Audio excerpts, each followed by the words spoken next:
अस्सलाम वालेकुम दोस्तों, उम्मीद है कि आप सब लोग ठीक होंगे। चांसेस हैं कि आप लोगों ने टंडो सोमरो के बारे में सुना होगा, जो कि सिंध का सबसे मुनफरिद गाँव है। जिस सूबे में हर चीज़ हमें गलत होती नज़र आती है, वहीं गवर्नेंस का एक ऐसा मॉडल मौजूद है जिससे हमारी हुकूमत को सबक सीखना चाहिए। टंडो सोमरो सरप्राइजेस और ज़िंदगी से भरपूर है। पाकिस्तान के किसी भी गांव की खासियत है कि वहाँ मिट्टी के घर बने हों, गलियाँ तंग हों और ड्रेनेज का तस्वुर ना हो, बिजली और टॉयलेट नाम की चीज़ मौजूद ना हो। मगर ये सब बातें इस गांव में फिट नहीं होती, क्योंकि ये पाकिस्तान के दीगर गाँव से मुख्तलिफ है और यहाँ के लोग अपने गाँव को अपने घर की तरह साफ सुथरा रखते हैं। तो ये है टंडो सोमरो। आज इस गाँव की खास बातें जानते हैं। Security system. ये पाकिस्तान का वाहिद गाँव है जिसके गिर्द चारों तरफ 10 फुट बुलंद दीवार मौजूद है। ये दीवार 18 माह में 20 मिलियन की लागत से मुकम्मल है। इसके दो तरफ सिक्योरिटी चेक पोस्ट मौजूद है जिधर शनाख्त के बगैर दाखिला नहीं मिलता। इस गांव में आखिरी चोरी 10 साल पहले हुई थी और इस शख्स को भी गांव से निकाल दिया गया था। बजट। 8000 लोगों के गांव टंडो सोमरो का सालाना बजट तैयार होता है, जिसमें हर साल इजाफा होता रहता है। गांव के सब लोग इसमें अपनी खुशी से कंट्रीब्यूट करते हैं। इस अमल में शफाफियत लाने के लिए सालाना कमेटी का इजलास होता है, जिसमें बजट खर्च करने की रिपोर्ट गांव वालों के साथ शेयर की जाती है। कंट्रीब्यूशन का बड़ा हिस्सा निजामानी कम्युनिटी की तरफ से आता है। Sewerage system. सबसे नाकाबिले यकीन चीज यहाँ का सीवरेज सिस्टम है, जो कि अंडरग्राउंड है। ये हालिया बारिशों का मंजर है जब हर जगह पानी मौजूद था, मगर सिर्फ 10 मिनट में ये सारा पानी ड्रेन किया जा चुका था। ये सीवरेज सिस्टम यकीनन मिसाली है और वो लोग भी जो इसको सुपरवाइज करते हैं। Governance model.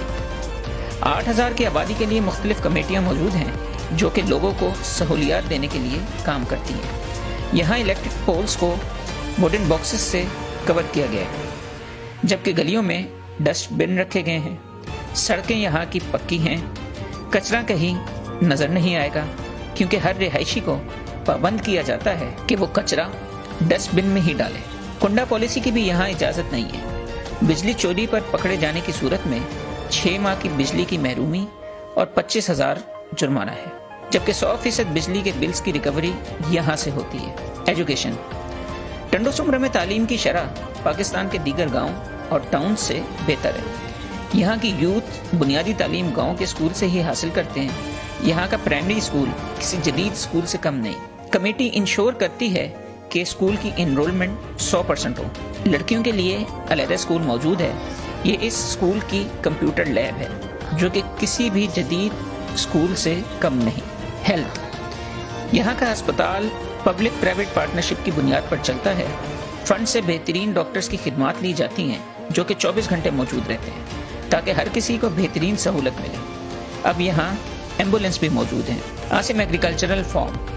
निजामानी यकीन रखते हैं कि इस फार्म की डेवलपमेंट के असल हकदार यहाँ के किसान हैं। इस फार्म का शुमार पाकिस्तान के टॉप फार्म्स में होता है। ये इन चंद फार्म्स में से एक है जहाँ एग्रीकल्चरल रिसर्चर्स आकर फार्म की प्रोडक्ट्स पर रिसर्च करते हैं। ये फार्म केले, आम और दीगर पौधों से भरा पड़ा है। यहाँ के किसानों को दी जाने वाली तनख्वाहें पूरे इलाके में मिसाली हैं। ज्यादा पैदावार देने वाले किसान के लिए मैन ऑफ द ईयर का टाइटल दिया जाता है।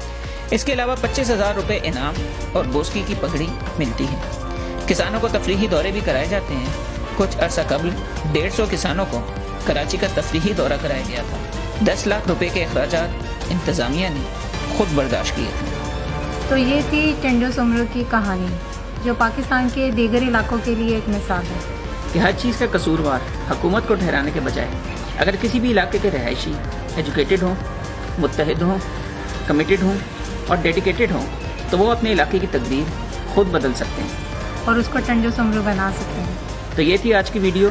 अपनी राय से ज़रूर आगाह कीजिएगा और हमारे YouTube चैनल भी ज़रूर सब्सक्राइब कीजिएगा। नेक्स्ट वीडियो तक के लिए इजाज़त।